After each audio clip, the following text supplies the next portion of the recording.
Hi.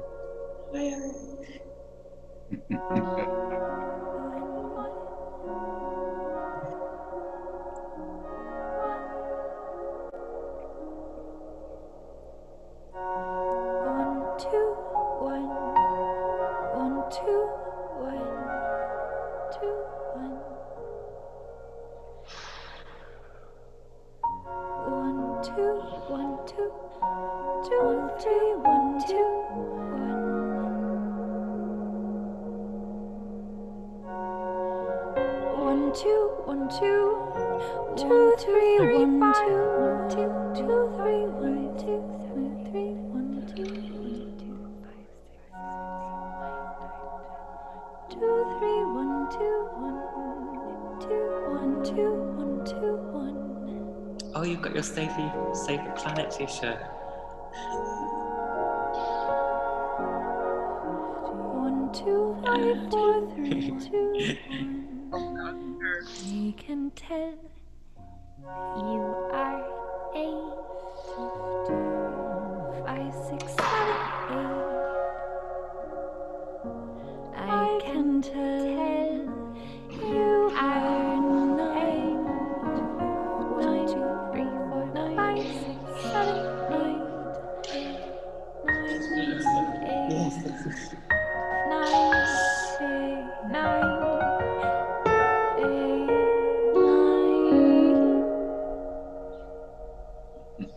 16.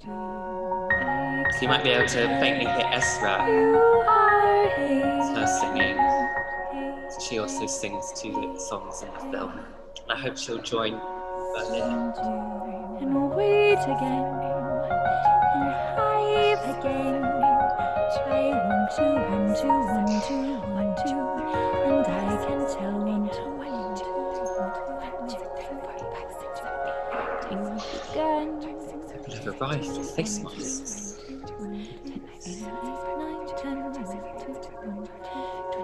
7, 8, 9, 10.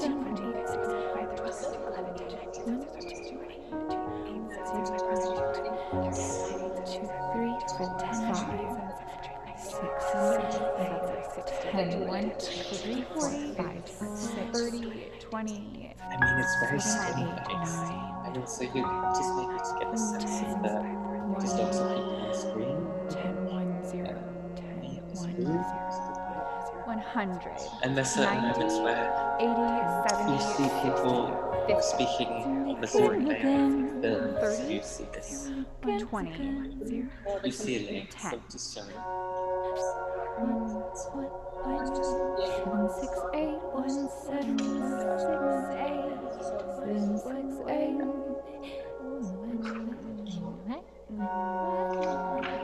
You know there might be a difference. Yes, we'll probably start a bit late. We're also waiting for Piper, I think, and Pamela. My name is 10. Oh, it's Piper. 7, 6, 8. Hello. My name is 10. I can tell you're 7, 6, 8. So we have, it looks like we have at least 8 to 9 people in the Won't you audience begin? here. Hi, Piper. Regenerate, regenerate, 7, 6, regenerate,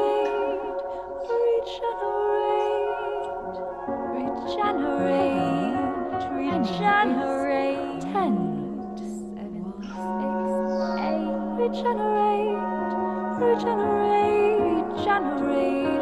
regenerate, 7, 6, 8. My name is 10.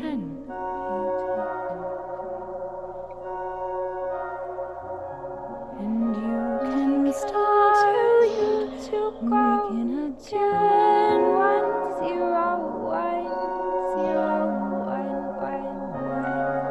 I came by 6, 7, 8. I can't wait.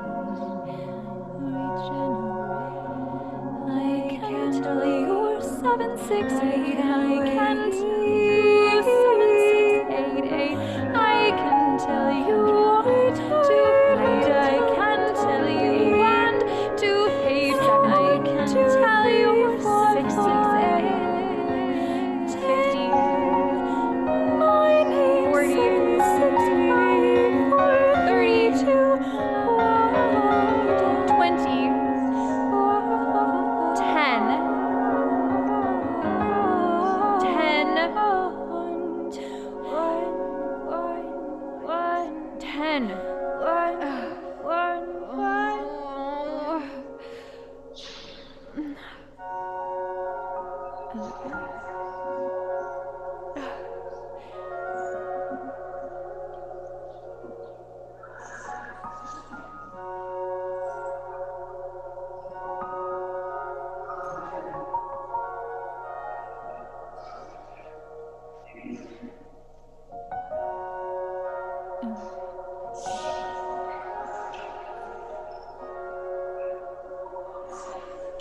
How's Pamela?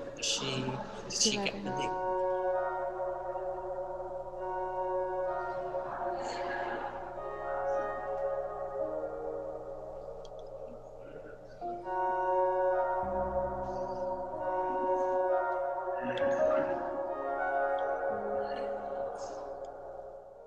Jerry, do you know if Pamela got the link okay?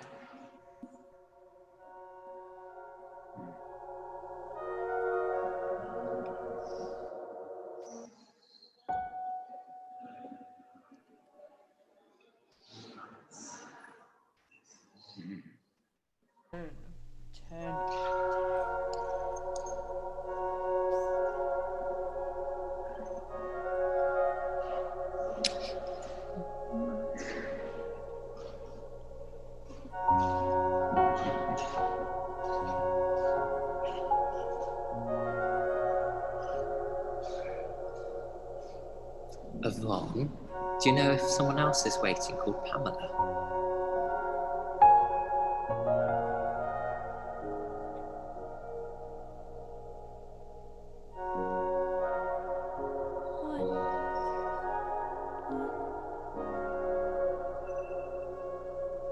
So, I think we're just waiting a little bit.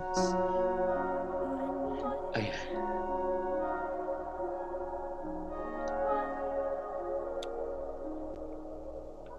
Jerry, do you know if Pamela got the link okay?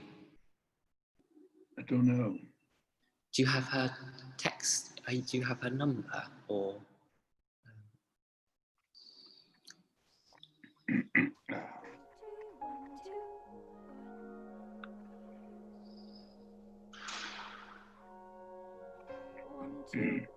I will also ask her to make sure.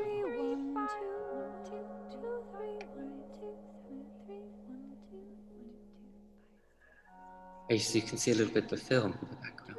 It starts off with a drone.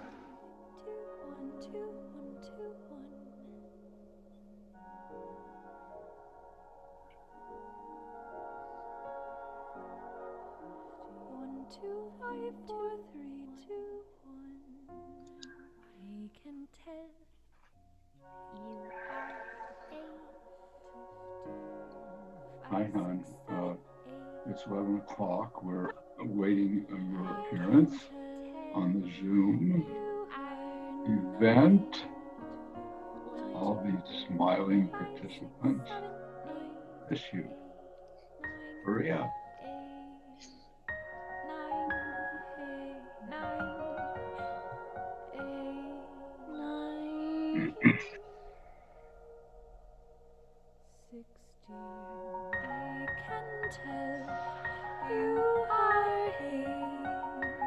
I love the like difference between this very calm music and then the like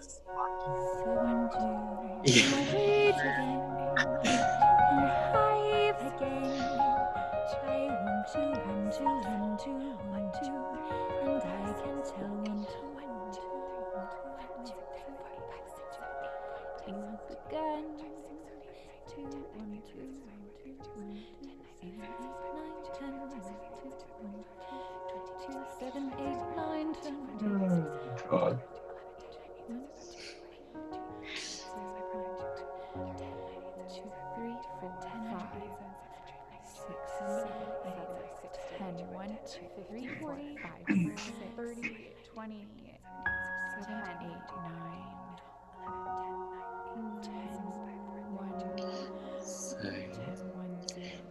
Vielleicht wir haben ein bisschen Leute, das 100, 90, 80, 70, 60, 50, 40, 30, 20, 10.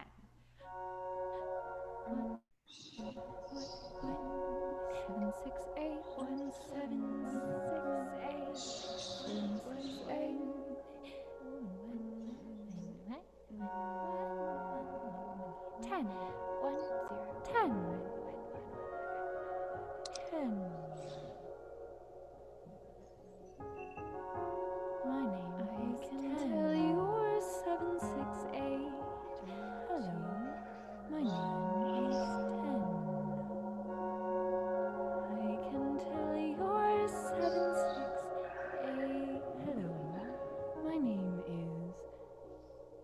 begin again. Regenerate, regenerate, regenerate, regenerate. 7, 6, regenerate, regenerate, regenerate, regenerate. 10, 7, 6, 8, regenerate, regenerate, regenerate, regenerate. 7, 6, 8. My name is 10.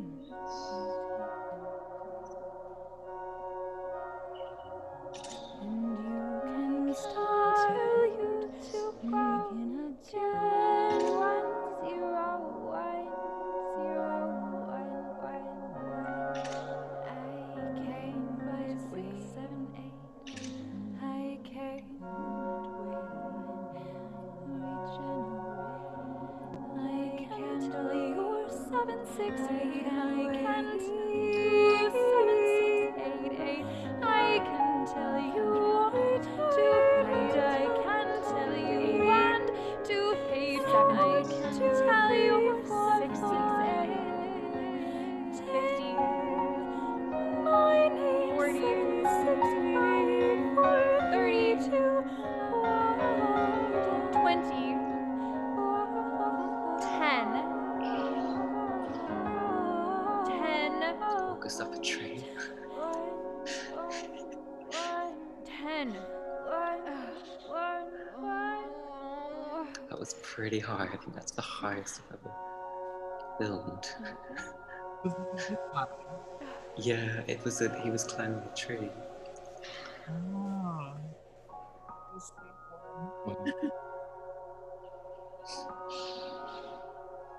I was right high up with him on a wire. Oh. Rory, Yeah. what is the music? Oh, that's just it's some of the music which is in the film from another singer called Ezra. It's gorgeous. Oh, thanks. Yeah, we're releasing a record of all the music. Which should be available. We're just waiting for the booklet.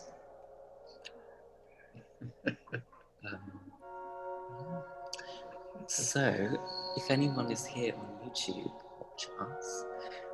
Like all things, we are taking a bit of time to make sure we're all starting together. So just relax, get a drink of tea. And I'm gonna wait for my cue. I'm also missing something. So we don't want to start without everyone.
Yvonne, can you hear me? I can tell you are 9,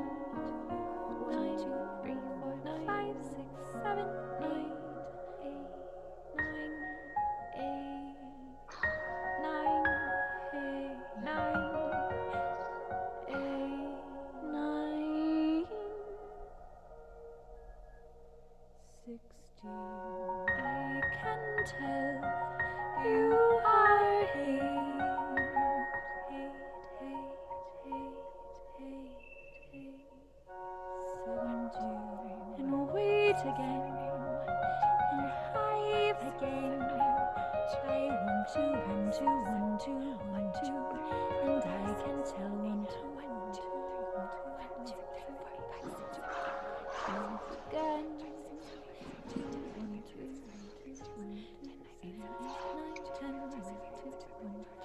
22, 7, 8, 9, 10. Is there someone waiting on the door? Is there someone waiting? We're just missing one person. Her name's Pamela. 2, 3, 4, 5.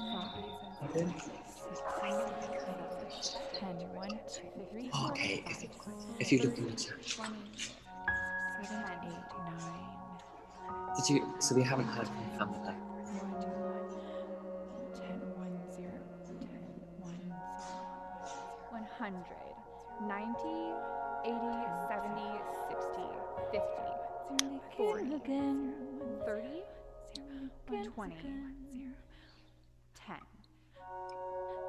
7, 6, 8, 1, 7, 6, 8, 7, 6, 8.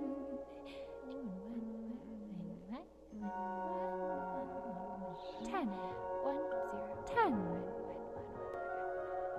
10. My name is 10. Tell your 7, 6, 8. Hello, my name is 10. I can tell your 7, 6, 8. Hello, my name is. Won't you begin? Piper, is she there? Regenerate. She might go. Oh, there she is. That was a good entrance. Okay. A form. Oh, James.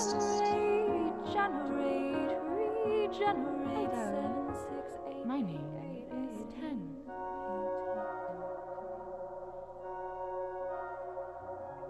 And you can start to go. Begin again. 1, 0, 1, 0, 1, 1, 1. I can't wait. 7, 8. I can't wait. I can't tell you 7, 6, 8. I can't tell you 7, 6, 8, 8.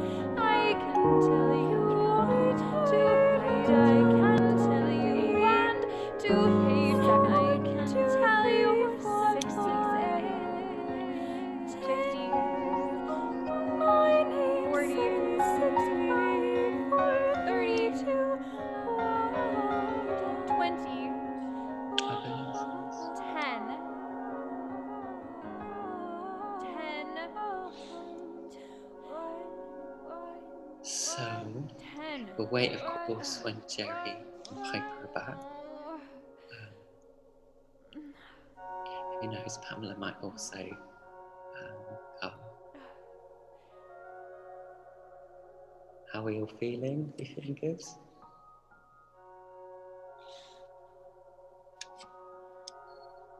It's good exercise. Just like with climate change, how long do we actually wait? So, if someone would like to give me a cue from upstairs when we feel ready. 11.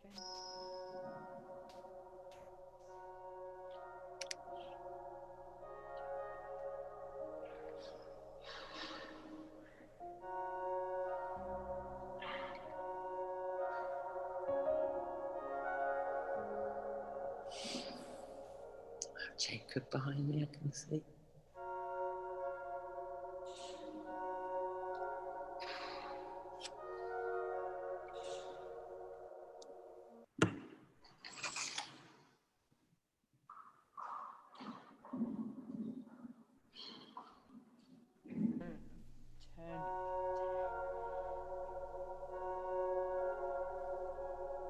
So again, anyone who's on the YouTube chat, we'll be starting soon. Get a drink, feel comfortable. Hope you're doing well.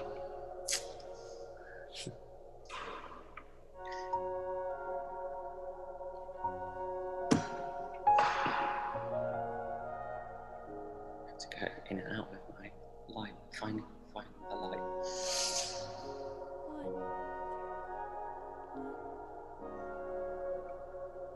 Okay, I've got the lights.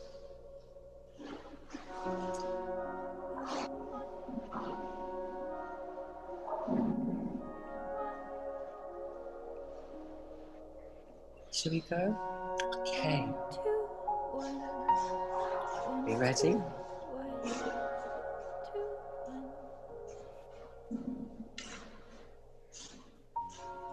So, hello everyone. Guten Abend alle Leute. Das sind in die andere Zimmer.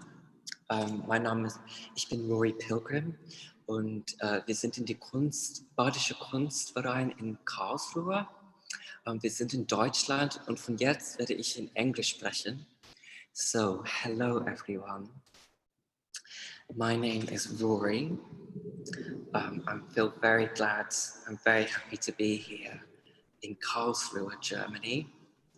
And I am joined with a wonderful group from Idaho. Would we just like to briefly say our names? And I will say the names so that you know to say your name. So we have Liam. Liam, would you like to quickly introduce yourself? Hello, my name is Liam. And how old are you, Liam? I am 18 years old. Wonderful.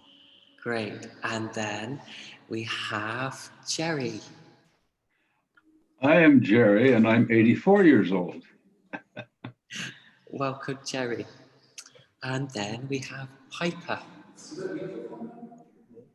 Hi, everybody. I'm Piper, and I am nearly 18. Thank you, Piper. And then we have Eric. Hi, I'm Eric, and I am. Wonderful. Thank you, Eric. And then we have Declan. Hi, I'm Declan. I'm 14 years old. Thank you, Declan. 14, I love it. I've just got a question for someone in the team. We've started, right? Okay, what's your question? There's a little echo. Do you have YouTube on in the background? No, I don't. Okay. So this is a very technological experience, as you can see, and because it's so technical and so much technology, I'm actually going to ask everyone to do something a bit bodily first. And those who are maybe wherever you are in the world, or if you're in the other room, Kunstverein, it's just very simple. You can just get yourself comfortable in your chair and just feel your weight of where you are. You can maybe give your shoulders a little rub or head. And then just get the energy into your hands. And then into your fingertips. And then from your fingertips, just get the energy up to your eyes, because there's going to be a lot of looking and speaking. And then the energy up past your ears and just up. And do a good stretch. And let go. Oh, fantastic. So, we also have a few little cues, which you can also do at home, because it's so hard to read body language in these times of Zoom. So, if there's something you really feel like you're vibing with, or you're agreeing with, or resonates, you can just do a little finger snap. Can my wonderful group from Idaho demonstrate the finger snap? Brilliant. Now, there might be something this evening which really moves you as someone's talking, and that you're really emotionally connecting with. You can just do a little embrace, or you can make a heart. And then, like all things, nothing's a thing without some element of confusion. So if you're feeling confused, you really don't understand what's going on, just get your ears, can make a confused face. And then if you really want to speak, just open your mouth. And maybe those at home or wherever you are in the world, you also want to speak. So maybe you might get a piece of paper and write it down and just say it out loud and voice it to yourself.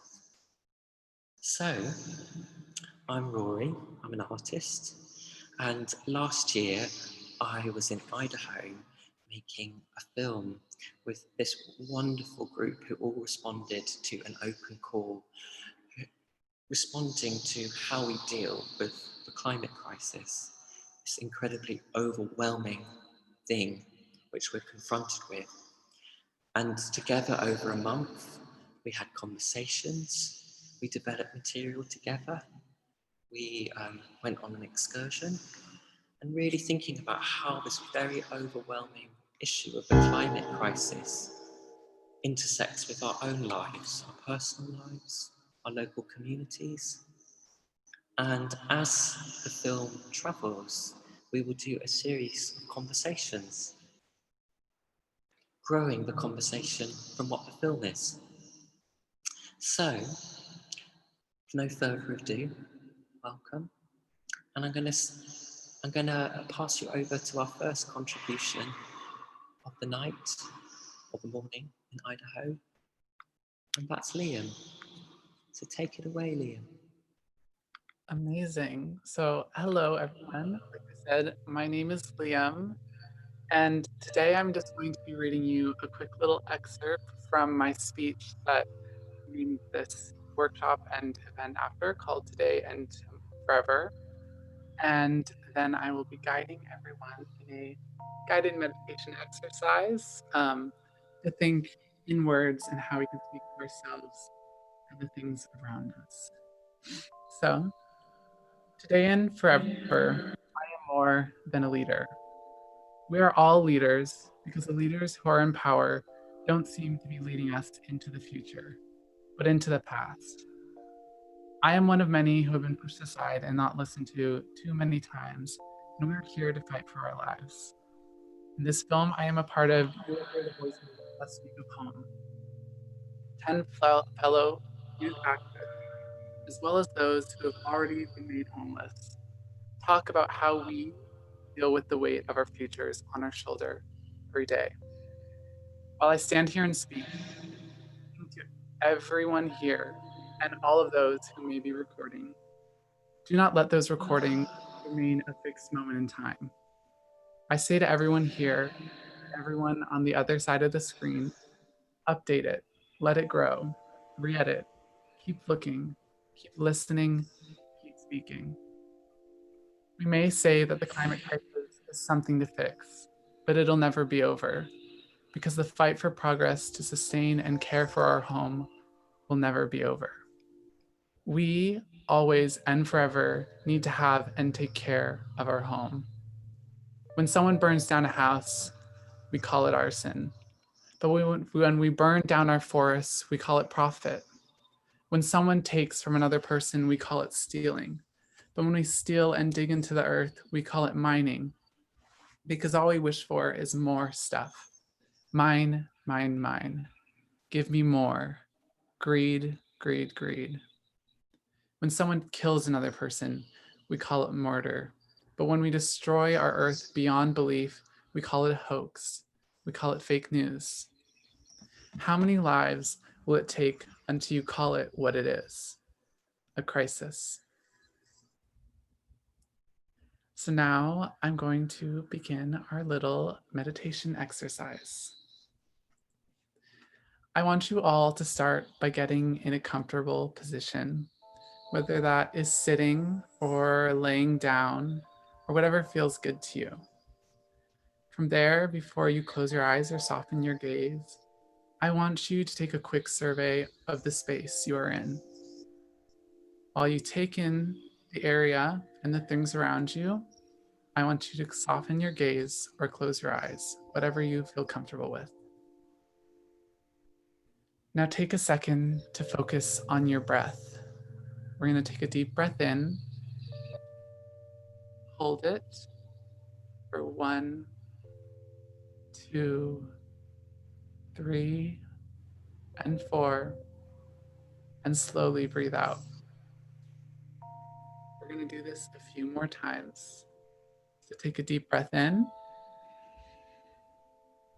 Hold it for 1, 2, 3, and 4, and slowly breathe out. 2 more times. Breathe in. Hold it for 1, 2, 3, 4, and slowly breathe out. And one last time. Breathe in. Hold it for 1, 2, 3, 4, and slowly breathe out. As we move into this next part, make sure to breathe deeply throughout this whole thing. So we're going to take one more breath together. But as you breathe in, I want you to imagine the numbers as I say that. Imagine the 1 as we count. And when we go to the next one, I want you to imagine you leaping between the numbers. And between those numbers, there is nothing but dark. So as we breathe in, imagine the 1. And now leap yourself to 2. And as we go to 3, I want you to leap, but hold yourself in this in-between. Hold yourself in the void between the 2 and the 3, and just sit that. Now again, continue to breathe deeply, inhaling, holding, and exhaling. Breathe in, hold it, and exhale.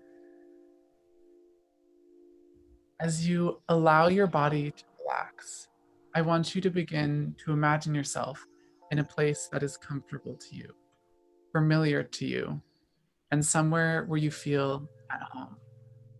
It could be your bedroom, your grandmother's house from when you were a child, a spot in the woods, your kitchen, or whatever space, somewhere that feels like you. I want you to imagine, begin and imagine that, and really start to observe the things within this space. Notice the art on the wall, the trinkets scattered about. Begin to notice all of the detail that may seem small, but add to that space. Walk yourself around that room. Maybe think about the dirty clothes on the floor, or the half-done project sitting on your table. As you begin to visualize you in that space, really see it, and take a second to scan it. Look at it from all angles. Maybe even imagine yourself looking down from the ceiling or up from the floor. Begin to travel from that room with no attachment to your body. Be free from your physical body. And as I count to 5, I want you to center yourself within that space. Make yourself a part of that space. So breathe in. 1, 2. Begin to come back into your being that is body. 3, 4. Take those last glances as your spirit comes back into your body. And 5. Now that you've had a chance to really look at the space from a new lens, I want you to think about one item that struck you. One item that you may pass by or might have even almost forgotten that it even existed. Take a second to really think about what you saw and go back and find that item. Imagine yourself picking it up and holding it close to your chest. Once you have that item, I want you to begin to communicate with it. Feel its energy and feel its story. Just you and your item. Now we are going to begin to ask questions about this item and think about you and how you and this item interact on a daily basis. Continue to imagine it in your hands or sitting in front of you. Feel the texture. Look at the size, the color. What do you see? The first question I want you to think about is how this item came into your possession. Was it given to you? Did you buy it? Did you happen upon it in the street? Now I want you to think back to why this item came into your life. What made you pick it up or buy it? And why was it given to you? I want you to really question how and why you interact with this item on the day to day. Now begin to think about what this item gives you, what it adds to your life and to the space you are in. As you've begun to question your relationship and intention with this item, I want you to really go as deep as you can with it. Truly think about how you interact with it. What energy does it give to you? And what energy do you give to it? What does it bring to your life? And what relationship have you created with it?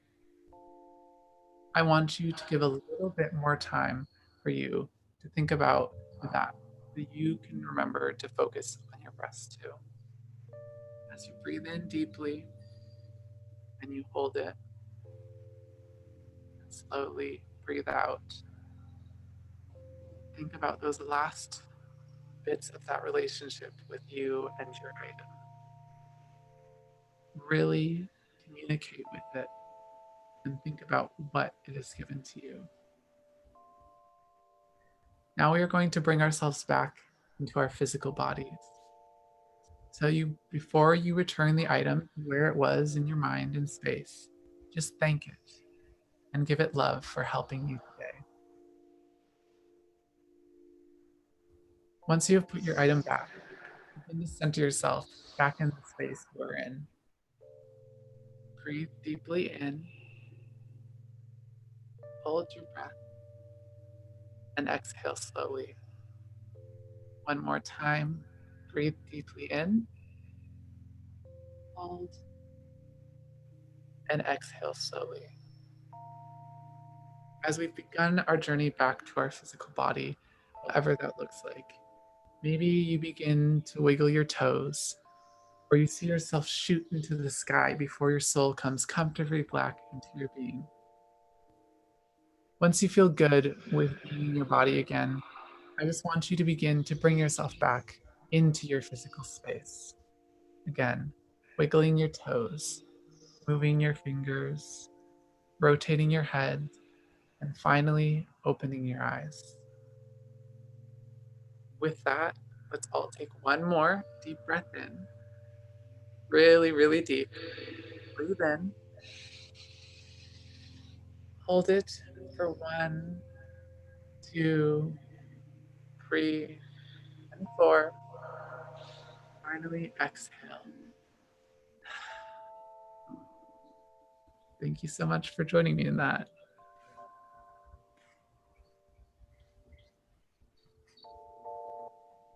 Thank you, Liam. Thank you so much.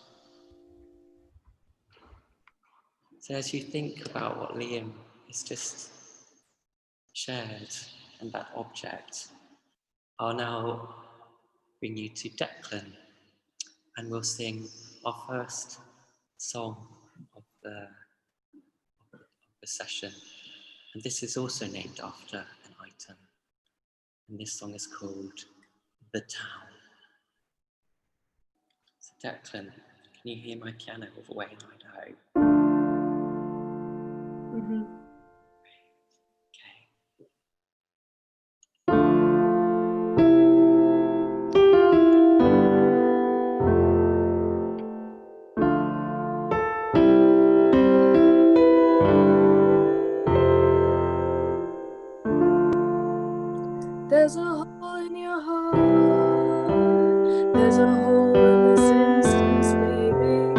There's a hole in your heart.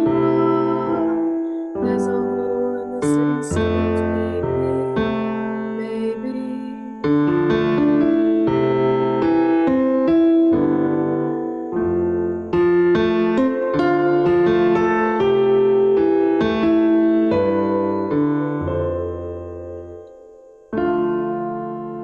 It's so close you can feel it. Catch fire when you breathe it.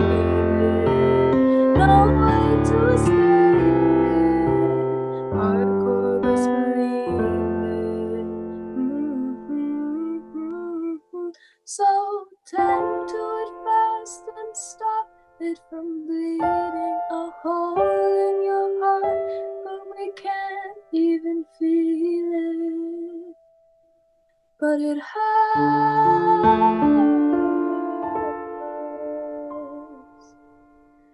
It hurts.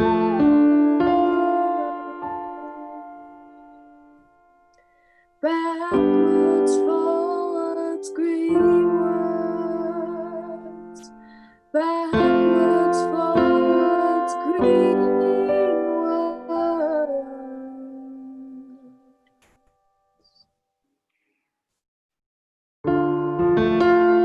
When it falls really fast, feel it calling, catch me, baby. There's a hole in our heart. Drive away and go to the water. Drive your car really fast. Drive away, girl. Drive your car really fast. Drive away, drive away. Drive away, drive away, drive away.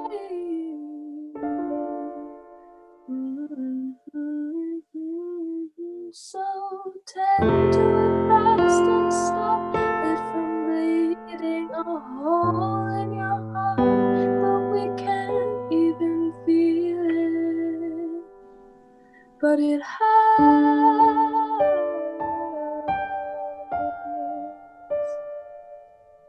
It hurts.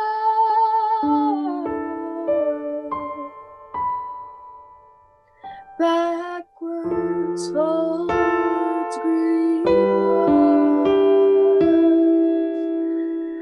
Backwards, forwards, green words.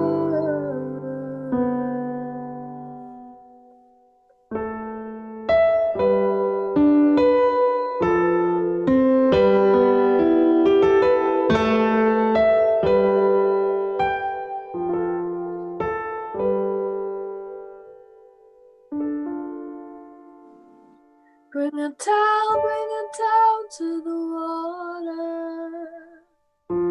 Bring a towel and keep it dry. Bring a towel to the water. Bring a towel and keep it dry.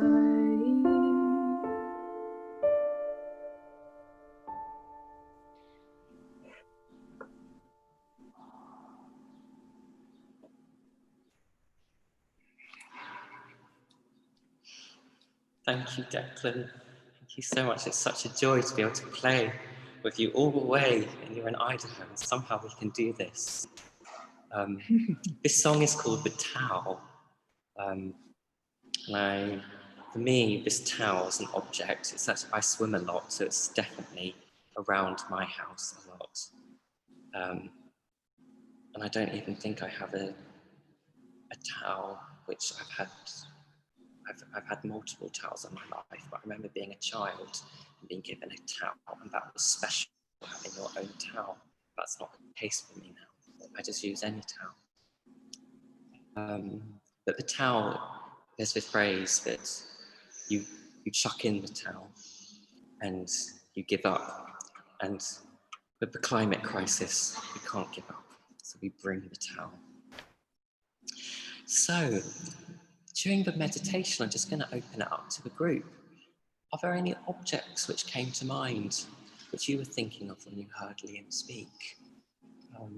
Maybe Can I ask Piper? Yes, I thought of this little bottle of essential oils that my mom made for me when I was younger. I experienced really bad panic attacks at night, and she made me this little essential oil blend of like these different flowers, and I used to keep it under my pillow always. Like I took it to sleepovers, I had it everywhere, and I would just rub it on my pillow every night.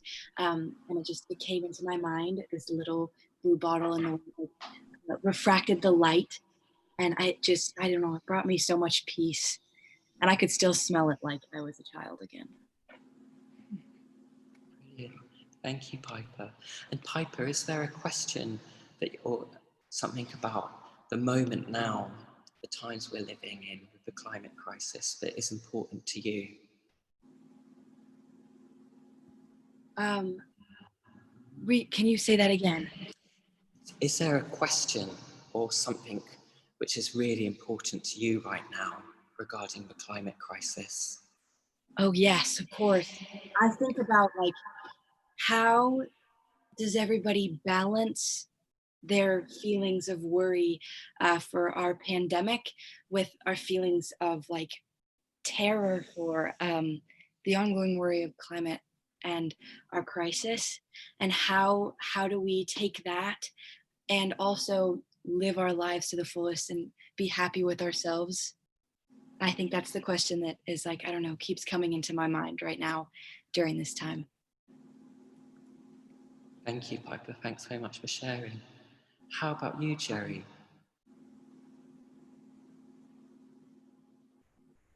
Oh, Jerry, you're on mute. If you take your microphone on.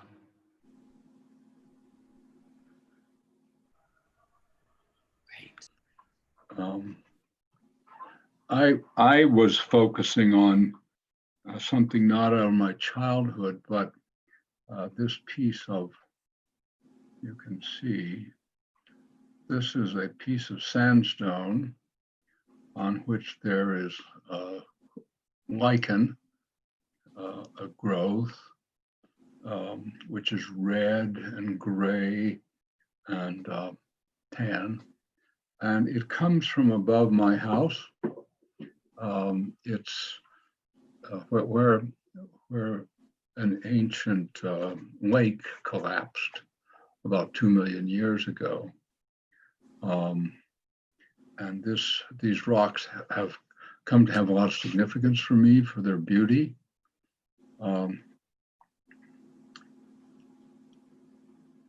I don't have anything quite responsive to Piper, but it's very much the right question. How to remain within yourself hopeful and full of grace in some sense, while all these things are going on around you. What we know is that mankind has been through this a lot. There have been many pandemics. There have been many scourges. People have had to live with this terrible experience.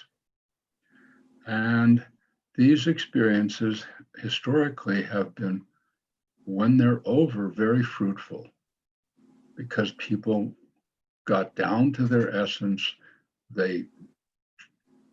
They rejected the old and they started on something new. And as the oldest person in here, I have great hope for the others who are in this room who are younger. And as I've been able to look in your faces and get a little bit acquainted, it's quite touching to me. And I myself experienced this very thing that Piper's talking about. But I am hopeful seeing the four faces on the screen with me. Thank Piper, you. Eric, Declan, and Liam. Thank you very much, Jerry. It's wonderful to have you here. How about Liam? As someone, of course, you read the meditation guided us, but is there maybe an object or something which you're really concerned with now in this current moment? There is something, it's like just out of my gaze. Let me get it for you.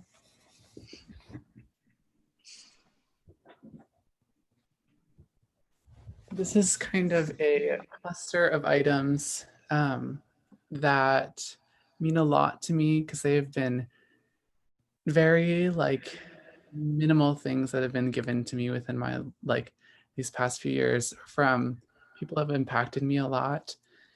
This is a vase that my dear friend Teal created. And Rory knows Teal, and she is like the one person in my life of always like, I just feel like I've known forever and will continue to know forever. And these flowers were given to me by another artist who was at Ming named Banu Kapil, who's this beautiful poet. And it was such a fascinating relationship to have because she speaks in such a different way that for a while you don't really know what she's saying. And then it hits you one day and all of a sudden you hear everything she says and you really listen to her. And it's like such an interesting dynamic that I've never really had before, just being able to like truly listen in a different way. And then the last thing is from a dear friend, Mr. Rory, because this kind of is like my triad of humans who have integrated so much love and joy and amazingness into my life. And this is a small piece of lichen that we were going to use for dyeing natural material, but it was a little too small. And this means a lot to me because it's one of those small things that still carries so much of a message with me. And for questions that I've been thinking a lot about since April, I've had a question in my head of how many crises will it take to wake up? And Teal actually responded with that in Do We Want to Be Awake? And those two questions kind of ring in my head almost daily.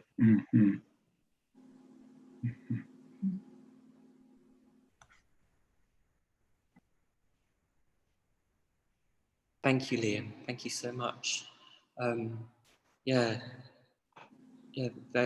very strong questions, which resonate on so many different levels. I'm now going to hand us over to Eric. Maybe Eric, you have a question, and then you would like to read the contribution that you wanted to share this evening. Yeah, I actually was just gonna grab my item real quick.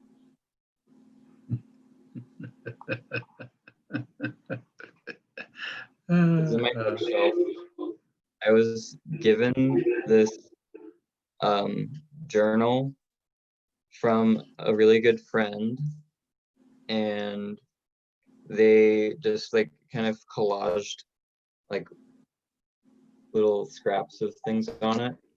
And I got it when there's a lot of change going on in my life, and I've just kind of like used it to tape like things to remind me of like the past couple years.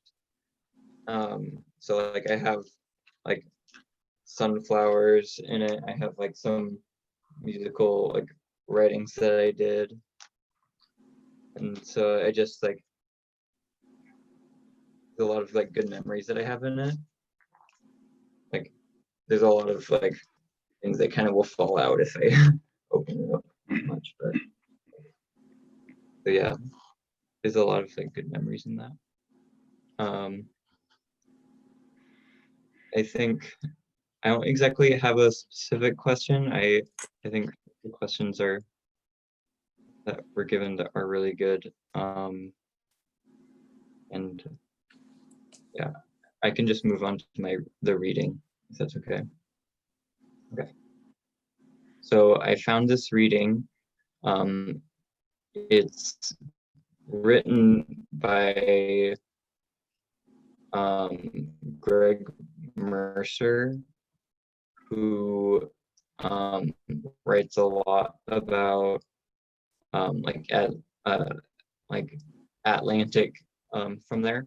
And I'm just gonna start. So it's called Sea, Ice, Snow, It's All Changing, Inuit Struggle with Warming World. Martin Chawak is navigating his snowmobile along the frozen shoreline when his 8-year-old son Dane, who is riding on the back, points at a wall of stunted spruce trees. Chawak cuts the engine, hops off the machine, and quietly pulls out a 12-gauge shotgun. He hands the weapon to Dane, and the pair crouch behind the snowmobile. Dane fires 2 quick shots. 2 white partridges, almost invisible in the tree line, drop dead. Dane runs to retrieve the birds, warming his hands against their bodies to ward off the chill from the cold wind whipping in from the North Atlantic Ocean. Chawak is an Inuit trapper and hunter who grew up relying on the wild bounty of Labrador. He takes his son out for trips like this every week, trying to pass on generations of knowledge around living off the land, how to collect firewood, hunt and fish, and travel safely in a place where the rhythm of life is still built upon ice and snow. But he's running out of time. The sea surrounding coastal Labrador is warming at an unprecedented rate, according to data from Canada's Department of Fisheries and Oceans. Robert Way, a climatologist based in Happy Valley, Goose Bay, said the region is a volatile place climatically, with extreme swings in the weather that can amplify and sometimes mask the changes that are happening. Compared to historical terms, winter is about 6 weeks longer, 6 weeks shorter, while the region's sea ice coverage is about a third smaller than it was a decade ago. Wow. If you look at the pace of warming from the rate of warming from the late 1980s to 2015, this is one of the fastest warming places in the world. It's quite concerning, said Way. The people of Rigolet, a former trading post that is the southernmost Inuit community in Canada, the vanishing ice and increasingly unpredictable seasons means they're being forced to adapt in ways they never have before. Like generations of Inuit before them, Derek Pottle is a trapper and hunter. His diet of wild game, salmon, berries, trout, and seal would have been familiar to his ancestors who were living in Hamilton Inlet around 8,000 years ago. But Pottle worries all the skills he's learned from older generations may soon become irrelevant. More and more, Inuit are relying on expensive, store-bought processed foods because it's safer and easier than catching or shooting supper. Pottle's ancestors never experienced a time when their frozen world in northern Labrador was being altered so dramatically because of climate change. Shrinking ice packs and more severe weather has made travel increasingly difficult and dangerous, often cutting people off from other communities and traditional hunting lands. There are no roads connecting Rigolet to other communities, so people here, long ago, came to rely on trails over the ice as their lifelines. But those frozen lifelines are increasingly unreliable, prone to sudden thaws, weak ice, and dangerous openings. I'm seeing changes that impact the way we live, Pottle says. The sea, the ice, the snow, it's all changing. You can't travel safely anymore. Up and down the coast, it's the same thing. And it's changing right before our eyes. Some changes are more subtle. Summers have always been short here and marked by tormenting swarms of black flies. But Paul and McLean Shepherd, Nunnatsiavut a government employee, said she has been startled to see the insects arriving earlier and earlier in the spring. I was driving my truck last year, and there was this big black cloud that suddenly appeared on the windshield. I had to use my wipers to clear it. I didn't know what it was, she said. It was the flies. It used to be the end of June before you see your first fly. Now they're coming in May. Rigolette's fishermen say new species are arriving in the bay, from cormorants to sharks to sea turtles, chasing warming waters and the food that comes with it. Seals, a key source of food and skin for waterproof clothes, are moving further and further up the bay as the sea ice vanishes. Others blame the decline of the region's caribou herd on the changing climate too. Some of the changes are harder to see. McLean Shepherd worries that as coastal Labrador's sea ice becomes increasingly unreliable, it's causing more anxiety among Inuit who feel stuck and unable to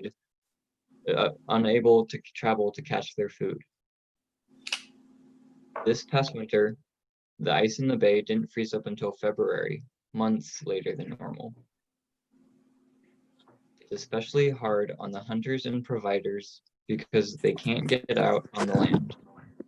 They feel stuck, he said. We're like an island, really. We need the ice to connect us. Living off the land is still a big part in Labrador's coastal communities. Hunters provide meat to community freezers for sharing with seniors and others who can't catch their own food. The freezers are filled with Labrador's wild buffet, from partridge berries and Arctic char to moose, duck, and goose meat. Each year, the Rigolette community is allowed to kill 2 polar bears, and the meat is divided up for families up and down the rugged coastline. Scientists say that the impact of climate change on the Inuit psyche is significant and only just beginning to be understood. Social workers worry that it is leading to increased rates of drug and alcohol abuse in a place where the suicide rate far outstrips the national. The land is not just the land for them. It's family, it's kin, it's part of you. Every aspect of Inuit culture grows from the land, said Ashley Kunsolo, director of the Labrador Institute in Happy Valley, Goose Bay. When you're the first generation that can't do that anymore, that can't follow your ancestors on the land, think about how devastating that can be from a cultural standpoint. The disruption to cultural traditions that have endured for hundreds of years. Kunsolo is one of the leading researchers into the links between climate change and mental health. She says the rapid changes happening in coastal Labrador are causing the Inuit to feel increased feelings of anxiety, depression, and grief. They sense something is being lost, she said. These changes are disrupting hundreds of years of knowledge and wisdom and connection to the land. That's a scary thing for humanity. Many of the Inuit in Rigolette are just a generation removed from the government relocation programs of the 1960s, when families were forced to abandon their nomadic ways and settle in larger communities.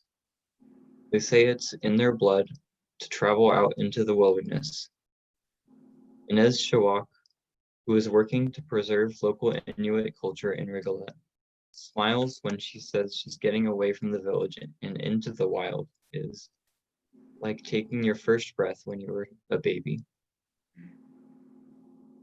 Her father, Jack Shawak, the village's mayor, said elders have noticed that the wind whipping in from the ocean is getting more severe. It can cause blinding snowstorms, and some people have been lost on snowmobile trails because of it. The unpredictable weather is causing some Inuit to reduce trips to their remote cabins, a tradition that dates back to the days when fur trapping was a major industry in the region, he said. Until 5 years ago, we'd hardly miss a week of going to the cabin. We haven't been there in 2 years. It's just the weather, Shawak said. It's a strange feeling. We know things are changing, but you realize you can't stop it. The question is how we adapt. Back out on the frozen shoreline, a few miles outside the village, Martin Shawak stops his snowmobile again and looks out over the bay. The sun is shining now, and the hunter unzips his coat, remarking that this is one of the mildest marches I've ever seen. He knows this wild land intimately, but he's starting to recognize it less and less. This is the first winter Shawak couldn't cross nearby Lake Melville to go trapping because he couldn't trust the ice. It's also the first winter he had to cancel an educational program that used to bring youth out on the ice and show them the old practices of their people. Shawak worries what life will be like for Dane as the traditions of the father grow harder and harder for the son to maintain. Labrador's youngest Inuit will have to learn ways to live with a land that is changing all the time, he said. It affects everything, he said. I just know it'll be a lot different than it is now.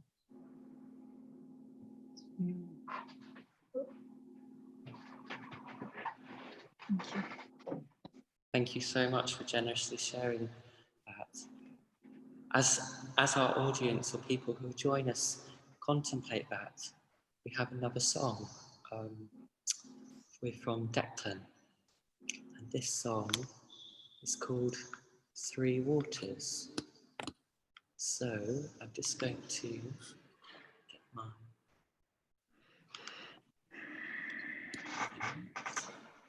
Declan, give me a thumbs up when you can hear everything.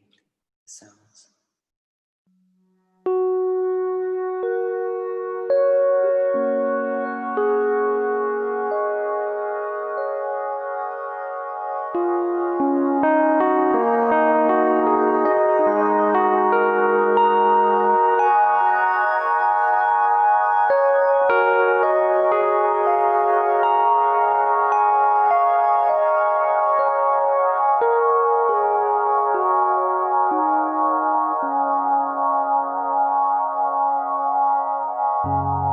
Somehow I got this feeling,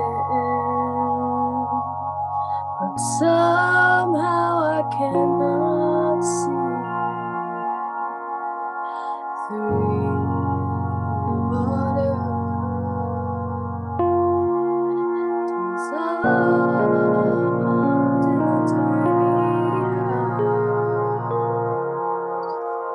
a favorable new feeling. When you call me in the air, but I feel something's over, something's over, some things grow back, the sky rolls out of vision. Somebody,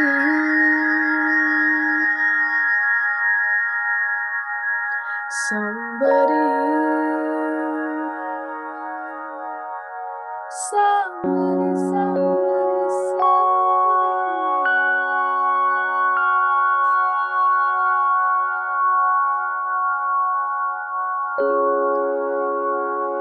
I wanna wade in the waves of something good for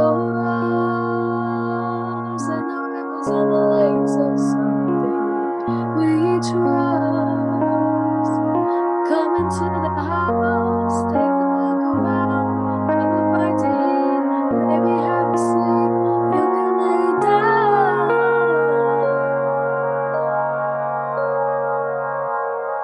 What does lost feel like? Can we name what will be lost? What does lost sound like? Can we name what is already lost?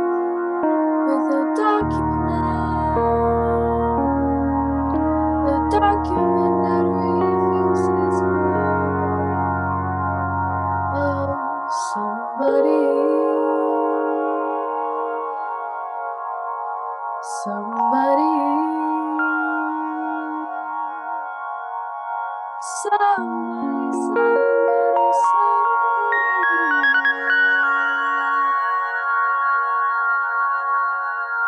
in the calm of it, in the whole of it,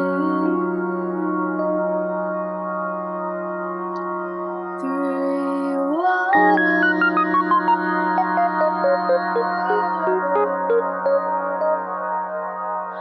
water, three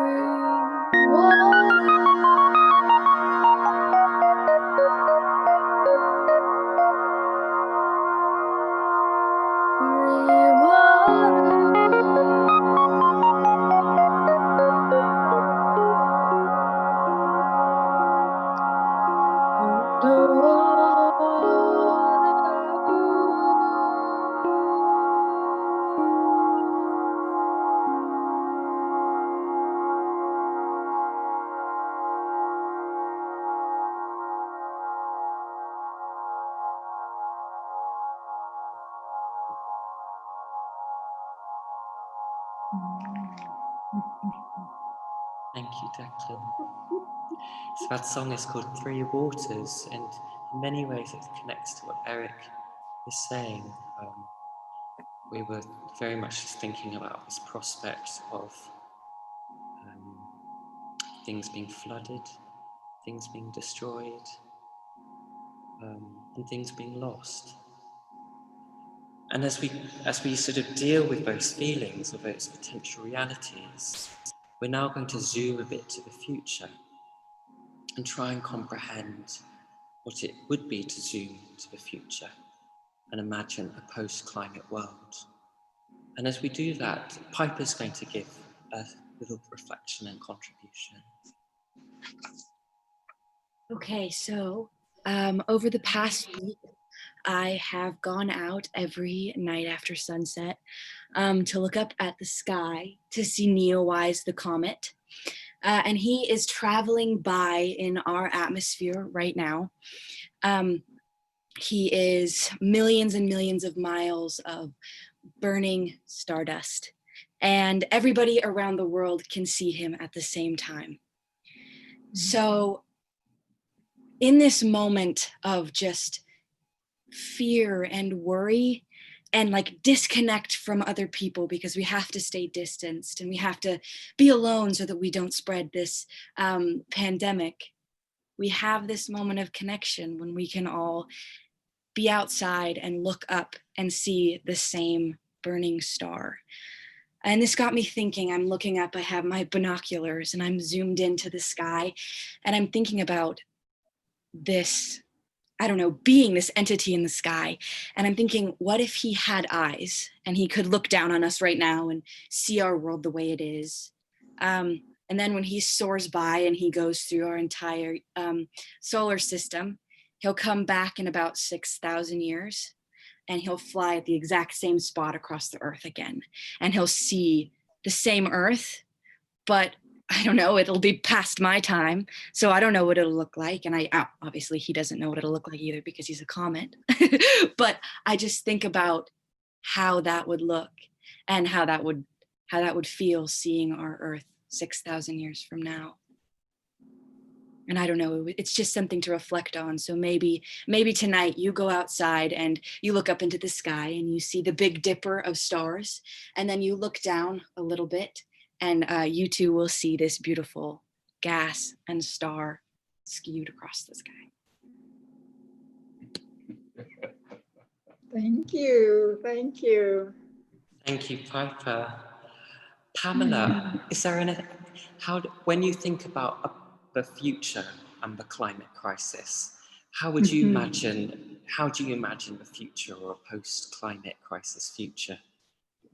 Well, I found that question quite difficult to imagine where we are right now and how it's going to change, hopefully in a positive way, but it's very difficult for me to think that far ahead.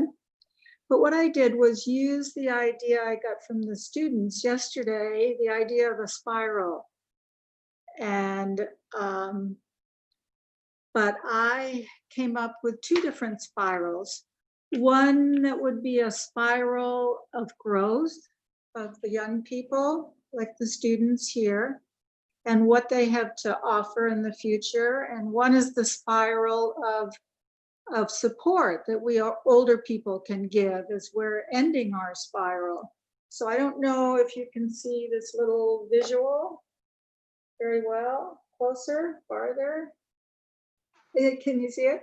Anyway, the elder spiral here, it's starting up and ending down here, and then the students, the young one of growth, is starting down here and ending up supporting, the planet. And I'm hoping that the hands that we can hold out for the younger people, and then the ideas that they can hold out to us, can come together. And if you can somehow squint or do something and these two spirals come together, it's like the double spiral of the DNA. And my one hope is that together, these groups of people who will pass by each other like the comet is passing by us, I guess, and share different ideas and be able to come up with a better plan, or daily, yearly, come up with better ideas for what we can do.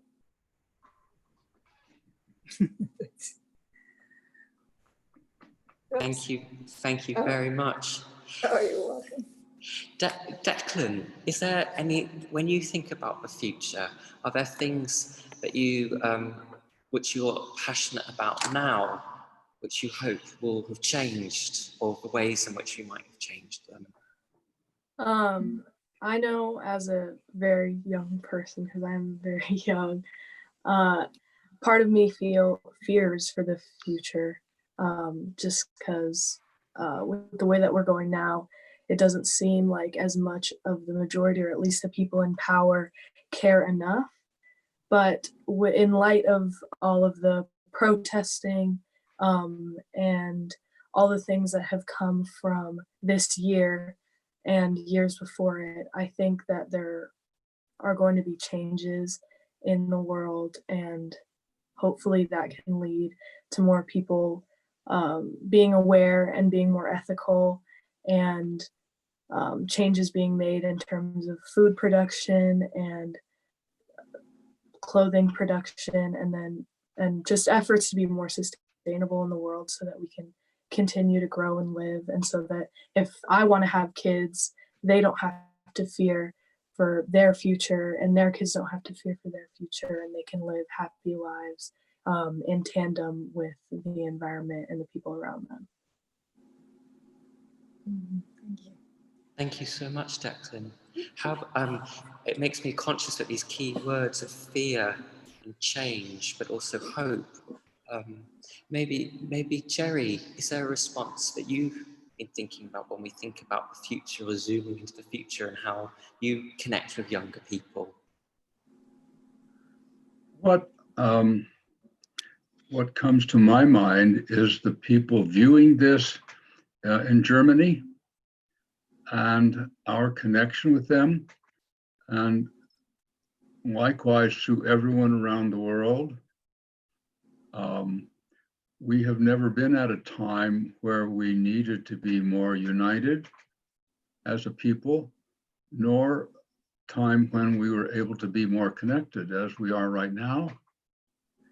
And I want to say to the people in Germany who are viewing this, that although you may have good reason to be discouraged about the country we're speaking from, and how we have failed in our leadership on climate and withdrawal from the Paris Accords, that this time of crisis in the United States, including the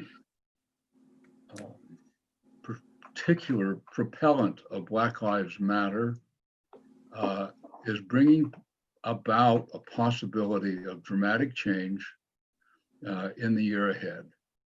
And although individually we can feel chained and impotent, collectively, I think we're going to see a real sea change in the next year, propelled by the crisis, the combined crisis of finally coming, hopefully, to some accounting on race and class, and now the pandemic, and finally climate. I think they all come together with this sense of propelling a dramatic change ahead. Amen. Thank you very much, Jerry. Liam, you've talked about in your speech about leaders letting people down, about change. You also yourself in some ways have taken on roles of leadership. Are there things as you listen to this conversation which trigger your mind? I feel like every time I step into this group, like even though it's been almost like actually a year since we've really seen each other and talked to each other, I always come out of it really inspired and invigorated and regenerated and gentle, because the conversation is so healing, and I think every time we come out of it, we all learn something from each other. And that's just what my mind goes to in the sense of leaders and creating change. As the people, small groups can create change, and it doesn't have to be something that's super large, because at all levels we can all make our own changes, and we can all help facilitate change that will ripple and create a bigger amount of change. And I think that's where it all starts. I mean, last year we started this, and now the undercurrent is traveling like all over the world, and people all over seeing it and listening to it and listening to us speak and seeing our faces and hearing our words, and that this small little group can still do so much change. So, you know what I've been thinking about. Liam, I know in the past you've spoken about leaders and not being listened to leaders. You've directly spoken to people in power. How do you see or imagine this concept of leadership in the future? What would a future leader be like? I think a future leader could look entirely different than what it is today. Especially here in America, our leaders never see the people who are most affected by the laws they create and the laws they dismiss. And I think a future leader is one who communicates with every person from every level and directly speaks to the people they're affecting and the people they're harming and criminalizing, and works to regenerate a culture and its people, and to sustain itself in a much better way than we do now. And generally, a leader with compassion and with empathy, because I think empathy is something that is forgotten in politics, especially with our current political climate and in the past. And I think empathy is something that can drive so much love and change. Thank you very much, Liam. How about you, Eric? In terms of, we're talking about the future, but in the passage you read, there's this feeling of time running out, ice melting, the difference between one generation to another really not being able to exist. What do you think about with this massive timescale, let's say, of the comet, and then the dealing with the kind of urgency of time that we face now? Yeah, I think when I think about the future, I mostly think about like how our generation will be remembered. And I want this time to not be like the time that the world ended, or like that we didn't stand, like wake up and take a stand. I want us to be like part of the history that like changed the world for the better. So I'm hoping in 6,000 years it'll be like nothing like what this world is like. There's a lot that we need to change, and obviously that doesn't happen in one lifetime, but I think just focusing on being good ancestors is the first, like the most important thing to do. Great phrase. Thank you. Brilliant. Well, as we contemplate that future, maybe we bring it a bit more back to the present and those who are joining us. And I was wondering if you had any specific questions or things that you wanted to ask anyone in Germany. Maybe in the audience in Germany, there's some questions.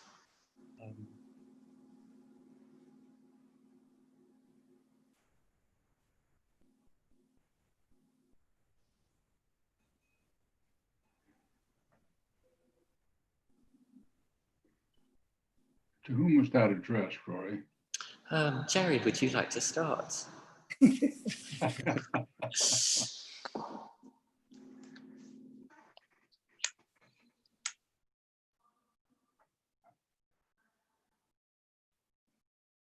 I think I'll pass. Let's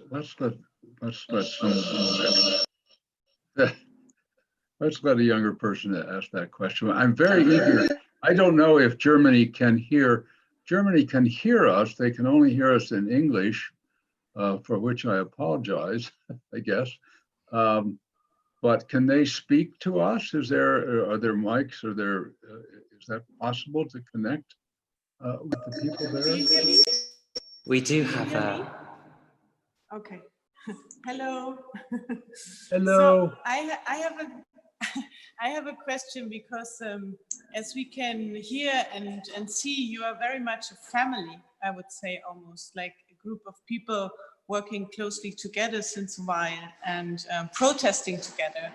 So I know how Rory met you through his work, but maybe for the people here, maybe it would be nice to hear a little bit more how you all came together, how you got to know each other, because you also have different generations.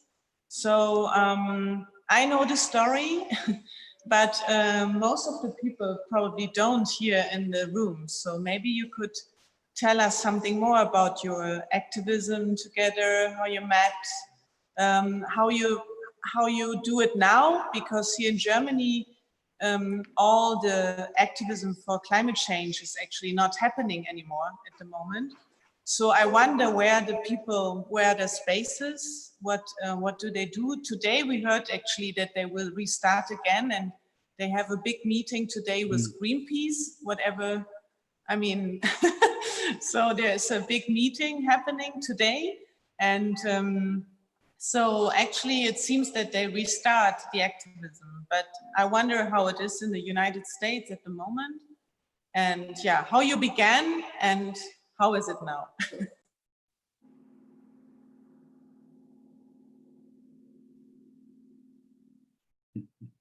Liam.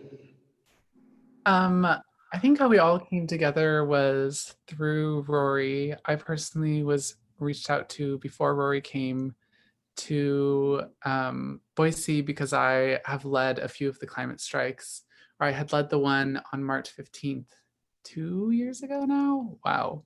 And I had led that one, and that kind of like had put me in the face of media in Boise. And then from there, we all, Rory created an open call, and I think that's how most of us came to be in this group. And I think we really quickly became a family, because we were doing so much together in a short period of time, and it was extremely vulnerable. We were in a tiny house in the middle of summer and it was very warm. And I think that just leads to like such deep connection really quickly. And yeah, it was an experience that we really just all kind of came together. Yeah, I would add that, yeah, I reached out to Liam, and through Liam's social media, we put an open call. We were, and a lot of people responded from that, or it traveled through people reposting. And our group, we had about 10 actually. And I think maybe a few of you knew each other and half of you didn't. And some people also came outside of Boise, living in Nampa, which is a small town outside, and also Coldwell. And sadly, they can't join us today, but they'll be part of other sessions which we do as the undercurrent grows. Jerry, you also responded to the open call, even though it was kind of aimed at young people. Maybe you'd like to explain a bit about that.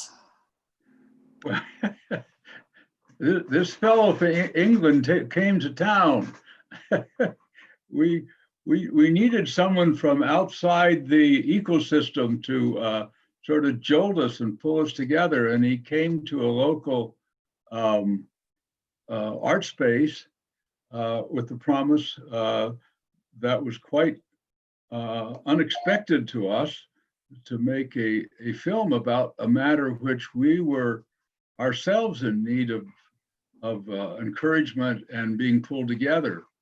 I met him at a coffee shop late one night, as I recall, and was immediately taken by this mission and this man who was carrying it.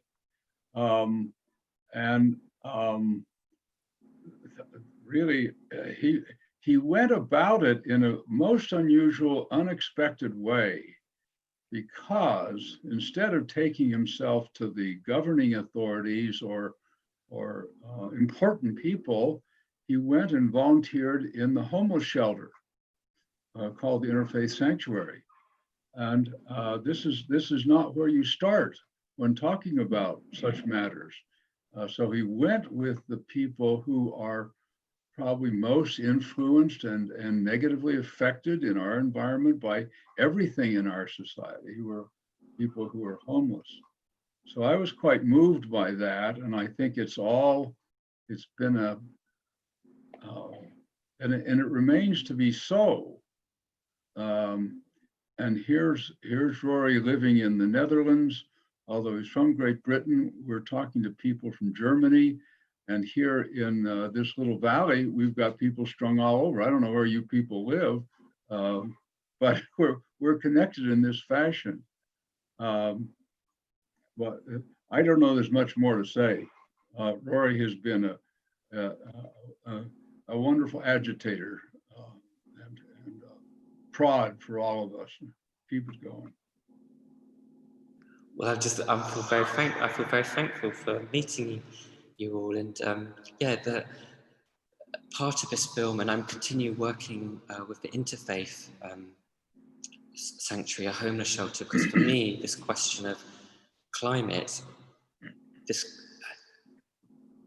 I mean, I'm from the UK, and homelessness is just criminal, and I recognise that also in America, and I feel like that is, as we move towards these tipping points, who has a home, even with this pandemic, it is perfect. It has shown who has a home and who doesn't, and who home is a safe space and whose home is not.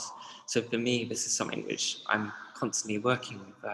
But I was thinking maybe, Eric, you've been involved with other forms of activism during this time, or have you been part of protests or climate things? How does it mean to continue this climate activism during this particular moment?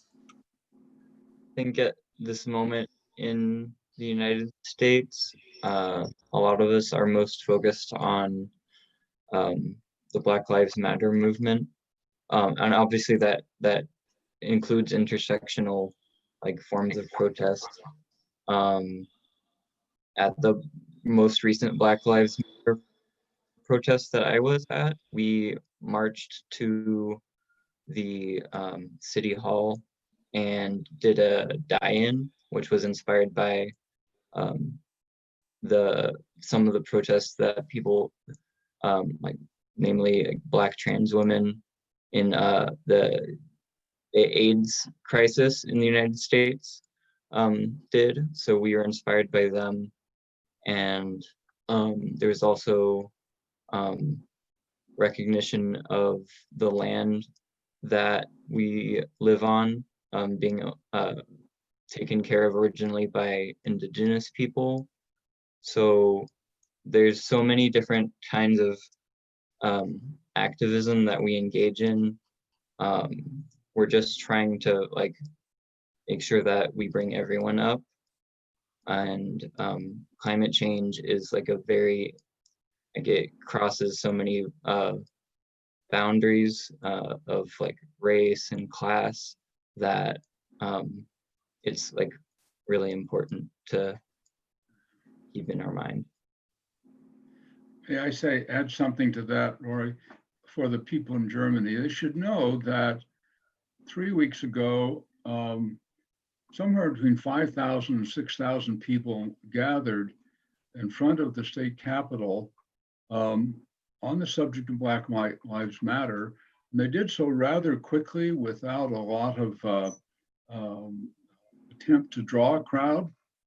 And in the United States today, amazingly, a majority of Americans support Black Lives Matter. This is quite remarkable. So going back to my point about change is coming,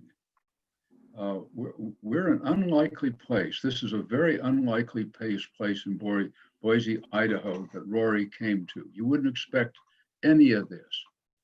And yet, we are here, we're taking care of our homeless in a way that we weren't a few years ago. Even since you were here, Rory, strides have been made. Homeless people who have COVID have a separate place in which they can live and recover. Families have a separate hotel that has been rented for their purposes, and 80 families are housed. I think that might have not been while you were here. So there are signs of hope. There's a group of us called Citizens Climate Action, Citizens Climate Lobby, which is working to put a price on carbon and in the meantime plant trees. So there are, at all levels, I think, there are reasons for hope. And if there are reasons for hope here, there's reason for hope anywhere.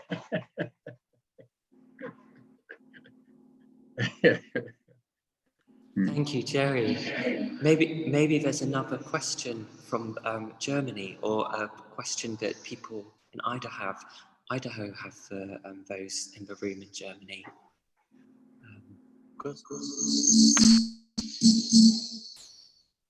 Okay, everybody, I hope you hear me. Today we had the experience of hearing your story and listening to the music and having a meditation.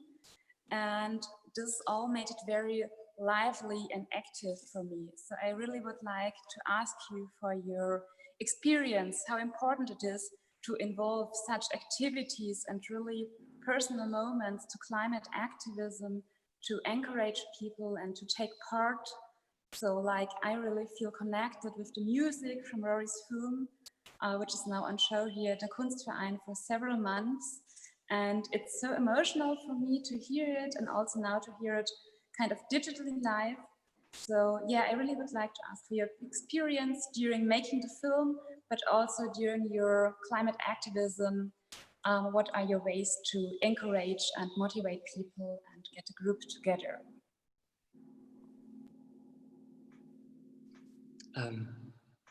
Piper, do you have anything you'd like to say? Yeah.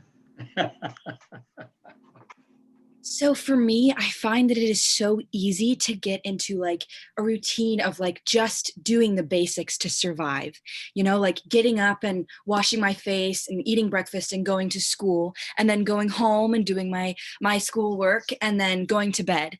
And it's so easy, I think, for teenagers to just like block it all out and just get done what they have to do in order to survive. And I think like, especially in this time where everybody is like on high alert and on edge, it's just about like getting through it. So I think just taking some time and like sitting down and like, I don't know, looking at the outside and looking at like, I don't know, the flowers that are blooming in the spring and summer, or just something that can take you out of your head, and just, I don't know, get you into this world where, I don't know, you can notice that there's so much magic around you. And I don't know, I just encourage like my friends to take a deep breath and like, you know, step out of the screen and just, I don't know, understand that there's so much more to life than just, I don't know, living to get it done. And I think that is a really important step into like activism, because you have to be awake and really see the world for what it is if you want to protect it. Thank you so much, Piper. Declan, do you have something you wanted to share? Yeah, I just wanted to say that I feel really fortunate and glad that we live in a time where we have so much technology at our disposal, because of course without that I wouldn't have been able to meet Rory and all these amazing people, and I wouldn't have been able to be a part of this and share my music and share my experience. And I also think social media is a great part of continuing to stay active, even through a pandemic where you have to stay at home and you aren't, you know, you can't go out and protest. You can still share information and inform other people and motivate other people to be more active and be a part of it, so that hopefully when all this dies down, or when it's safe for us to protest, more people can come and more people we'll have bigger groups, and so hopefully more can be done and more can change. Thank you so much, Declan. Declan, also, what does it mean to you to use your voice as a singer, or the music? Like what, maybe there's musicians which inspire you? I guess for me, music has always been a huge part of my life. And I've always wanted to, you know, share stories and share things through my music. And of course I was able to do that a lot with this project, and that really made me feel awesome. And to be able to perform this and be able to be a part of this and help Rory, you know, co-write these songs, it's really inspiring. And some musicians that inspire me. Was that your other question that you had? That's a hard question. I guess I'm inspired by a lot of Black musicians, Sam Cooke, Bill Withers, people who they all had, you know, worked really hard. I mean, all musicians work really hard to get where they are, but they worked really hard as Black musicians and really paved the way for a lot of people after them. So they really inspire me when it comes to music. Thank you so much, Declan. Maybe we have time. I know some of our young people have to work soon. That maybe we have one more question from Germany, or one more question from the group to Germany. Oh, I see a hand raise, I think.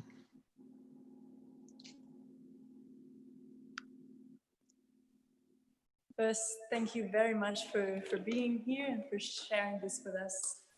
It's an interesting format. And it was also very emotional for me, as Yvonne said, to hear the song Towel live, because I'm working here and I hear it every time I'm working here, so thanks for that. My question would be about something that concerns me a lot as well, and that is communication. How how do you communicate with mainly people who are not in this bubble, I'd like to name it? How do you deal with people who think completely differently? Because this is what holds me so much from being active sometimes, because I don't know how to share it or how to communicate it without pointing the finger and saying, you're bad because you're doing, because you're emitting carbon dioxide, or you're just, acting in a way that I think is wrong. So how, especially for you, because at your age, I think I would have been completely lost or powerless. So I'm really interested in knowing how it is for you to be in touch with people who think completely differently. Mhm. Liam, you want to say? This kind of ties with like that last question too. I think one of the most powerful ways to tell people how you feel about the climate and climate change and the climate crisis and really anything, like any social justice issue, is through storytelling, because everyone can hear facts and can try and debunk them and do whatever they can to make it sound like a myth, but no one can mystify your story and no one can do anything to erase that, because it's your story, it's someone else's story, and those stories, they play with our heart and they play with our emotions. And like hearing the towel and like Declan sing, like it plays with our emotions and we get teary-eyed. And seeing this film, like, and Rory's art, we can hear someone's story, and we hear so many stories through it. And like for me, I think that any form of storytelling is really important. Like I do a lot of visual art, and that's how I can tell my story. I also do like speaking, which you all heard a little bit of. But I think really being able to tell your story and how it connects to you and what it means to you is the best way to get a message across, because there is no way to go against that, because it is your truth and there's no falsity in that. And that's, I think,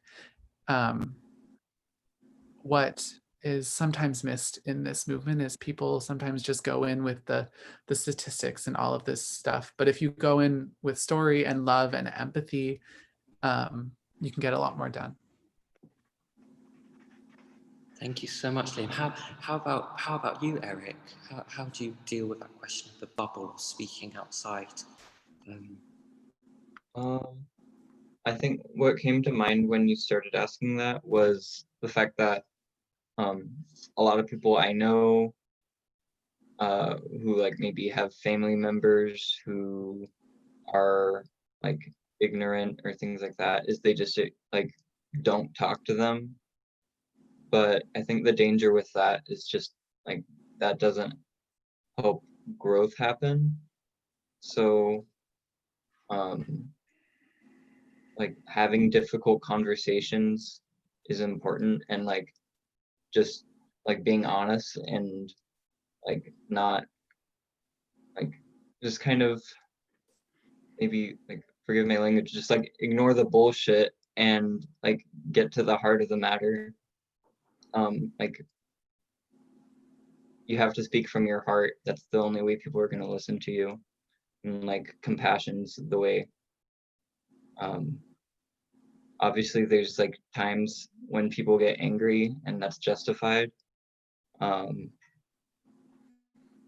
But I think it's like important to be like, to not shut people out who disagree. And so maybe get out of the bubble, like with your comfort level. Thank you, Eric. It makes me think also this question of growth, of how things spiral from having one conversation or speaking to a family member or speaking to a stranger. Maybe Pamela, did you have anything to add? Well, I have sometimes difficulty with my family or with other people. I think there are several ways. I like the idea of telling stories. I think including yourself, maybe you can even tell a story on times when you did not do good things or when you were not able to be the person you want, others to be or wanted to be yourself. And also to, I think that is the best thing, to use humor, to use art, to use those kinds of ideas, and get outside yourself. I mean, sometimes we are the bubble, like I think Eric or Liam just said. It's true. And it's hard to talk to people with different ideas. It's very hard. Sometimes it's hard just to hear their feedback and think that so if you can find another way of saying it, or have them join you with another group of people, so it's not just one-on-one, I think that's also helpful. Thank you very much, Pamela. Sure. Yeah, it makes me think, gave us importance of different kinds of listening to yourself, listening to others, and that space between. I'm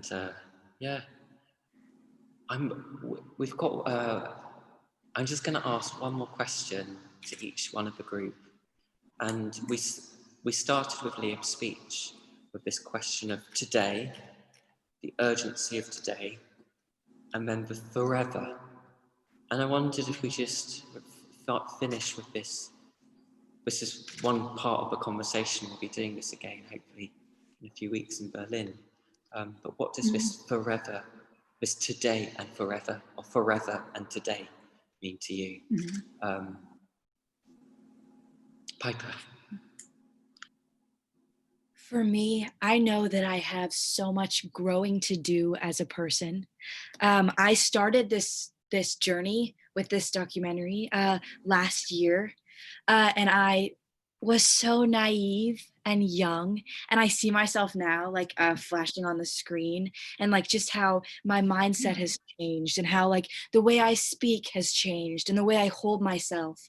And I think, I don't know, it terrifies me to think where I will be next year at this time, or like how I will use my voice in the future. But I don't know, I have so much hope that I'm just seeing all of you today, that I will stand with amazing people who will bring me up, and I don't know, and will make serious change. And I don't know, I get teary-eyed thinking about it. Just the fact that I'm here today and I see all of you and I can connect, even in this time of like absolute terror, I can see all of you and connect with you and feel, I don't know, feel your energy.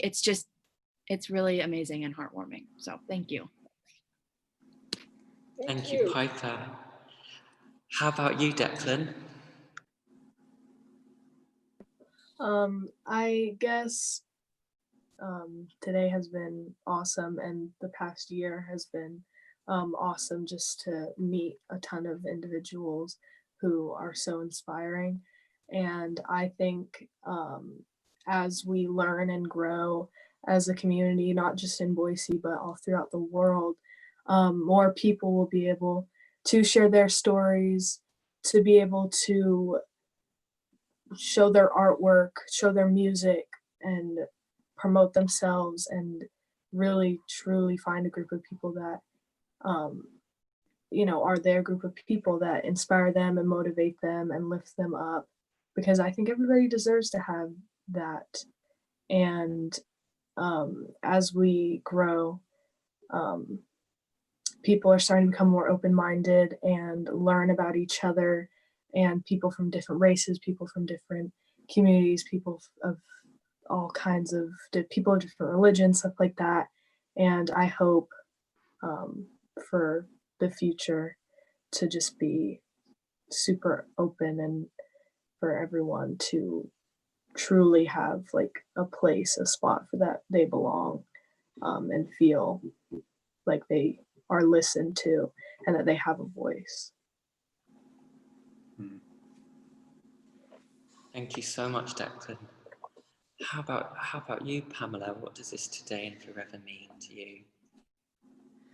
Well, especially yesterday, I came away from this group with such energy. I was, I'm almost 75, but I felt like a very young person coming out of here. And I really enjoyed, I think I have great hope for our future. My daughter is 36 and she works with a lot of people, helping them figure out their life and what they want to do with their life. And it's just something she took on and decided she wanted to help people that way. And I think I see how she reaches out to so many people. She does a weekly blog and reaches out. Her group has grown and grown and grown. And it's really very helpful for everyone, or for most people that buy into that. And I hadn't really thought of this as a way to find new people for climate change, but it probably would be the same. And you just tell stories with each one. And she's so open about her feelings about things. I think it helps other people be that way too. And Jerry knows her well too. And I think I'll talk about this with her and see how we could come up with some idea that would be sent out to a new group of people, maybe that you would know, Rory, and the students here in town would know, would have a mailing list and things like that. It would just be a different kind of start, a different way to do it. Thank you so much, Pamela. Sure. And Jerry.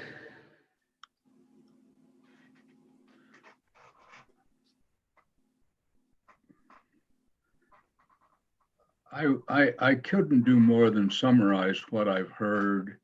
I think is important to go through, experience our moment by moment, the way Liam took us through, and is in every great spiritual tradition, that sense of trying to live in the present. And telling stories, as Eric told this story of the decline of life in Labrador, is very important. And Piper's sense of growth in such a short time, it's inspiring to me. I think Pam and I both have felt the same thing. And Declan singing just melted me. And just the idea that I'm connected in some way with people in Germany and Germans, and I unite with them in whatever way I can. So thank you for this time and being allowed to participate. Thank you for coming to Boise. Thank you for the way you poured your heart into Boise. Thank you for the way that you connected with the most vulnerable people in our community. Thank you for the way you expressed this in film. Thank you for the way you've hung in here to connect with us and connect the world in some symbolic way. Again, thank you very much, Rory, and everybody who's participated. Thank you, Jerry. We're very lucky to know you. And Eric, how about you? I think this whole thing, I've always kind of felt like I don't know what I did to deserve like being part of like such a great group. It just like happened, which is really like beautiful for me. And I think when I hear today forever, I am thinking about how like what we do today will have everlasting effects. That can mean like what you throw away today will be here 6,000 years from now and longer. It also means that what you do like for people like doesn't stop like for like at that action, and there's waves of effect that happen when we do things. And so like, it's hard to know what effect you have on people, but change happens just like through connections, and like sometimes it's invisible. Thank you very much, Eric. And last but not least, Liam. I think today and forever to me means doing what you can every day. So like doing what you can today by showing up.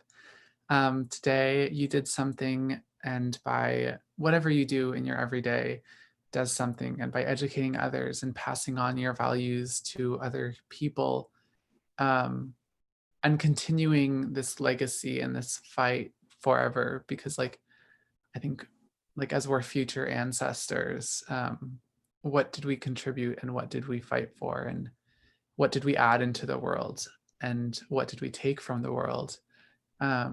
And it just makes me think a lot about how what we do today can have that impact forever, and how we should just be doing whatever we can every day, and whatever we're physically able to do or mentally able to do, even if it's something super small, to be able to help our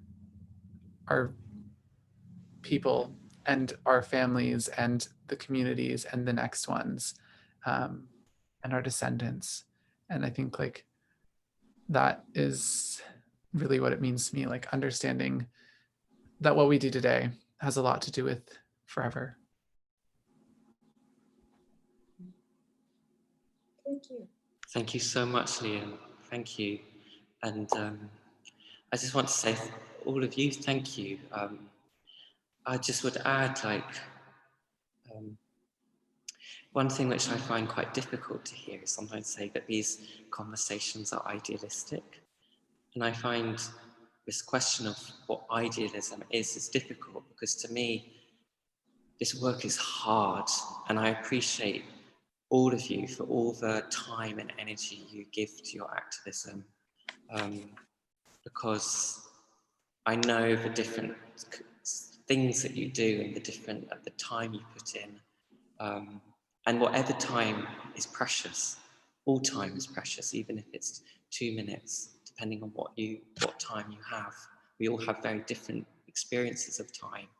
So I want to say thank you, and anyone who is trying to make the world a better place. So I just thank you all. We're going to finish with a final song, and if you do need to rush off to work, any of you, that's completely okay. But this is the final song, called Maximum Crisis, Maximum Calm, and it's on the record, which all the music you've heard in the film, and also some of this Liam speech, other reflections, they're all going to be available with the record we've co-released with the Kunstverein and Experiment in Cologne. So this is Maximum Crisis, Maximum Calm. Declan, put your thumb up if you can hear the piano. Brilliant.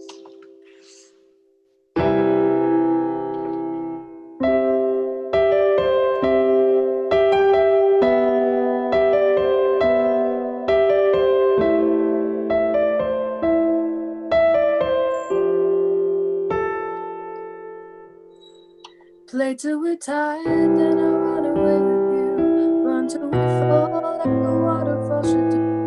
We're walking sky high, we're chasing the butterflies. Time never ends when I'm in harmony with you. We flow down the stream like any stream should do, even through crisis.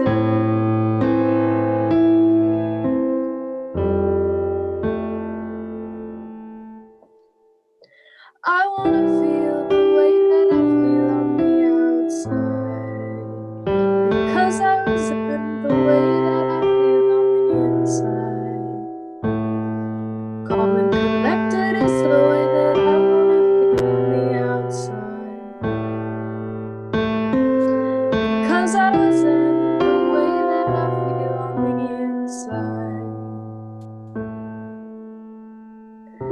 'cause I wanna feel, I wanna feel, I wanna feel, 'cause I wanna feel, I wanna feel, I wanna feel, 'cause I wanna feel, I wanna feel, I wanna feel that everything matters, maximum crisis and maximum calm to maximum recover to the earth, our mother.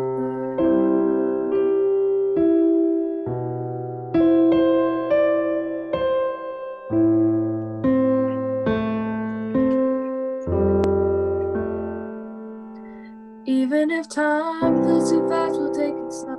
Glide like a breeze should go. We're watching the stars at night. How can they burn so bright? If we run back, will you follow me through? Even underwater, if we need to tune into crisis with maximum calm and maximum love.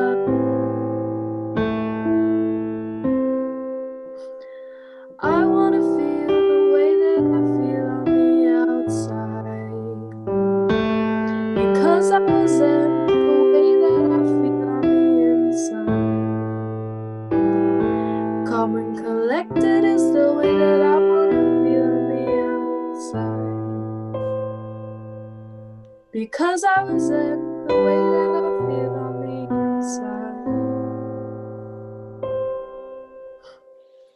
'Cause I wanna feel, I wanna feel, I wanna feel, 'cause I wanna feel, I wanna feel, I wanna feel, 'cause I wanna feel, I wanna feel, I wanna feel that everything matters in maximum crisis, maximum calm to maximum recover to the earth, our mother.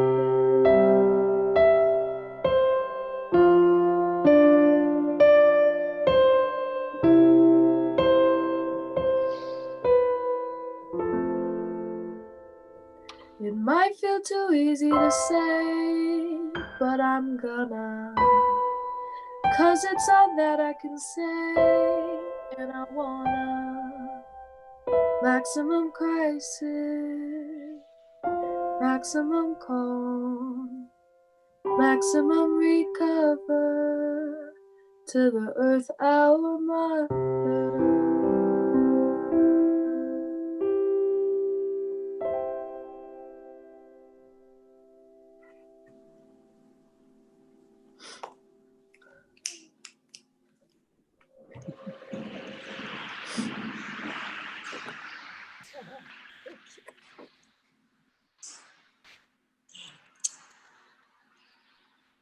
Thank you so much. Thank you so much, all of you. Thank you, Rory. It's amazing that we can play from the other side of the world. So thank you everyone from the Barderschutzverein who've made this possible, the tech. Thank you, Anya. Thank you, Yvonne. Thank you, Lucas. And yeah, this is the first step of continuing the undercurrent, really. We'll be next in Berlin, I believe. So stay tuned. We'll see how the questions and the things we're dealing with grow and evolve. So thank you so much. Thank you all. And we'll do a final goodbye. Hope you all have wonderful days and that your work is okay and what you have to do for your afternoons. So see you all soon and be in touch. Bye-bye, everyone. Bye. Bye-bye.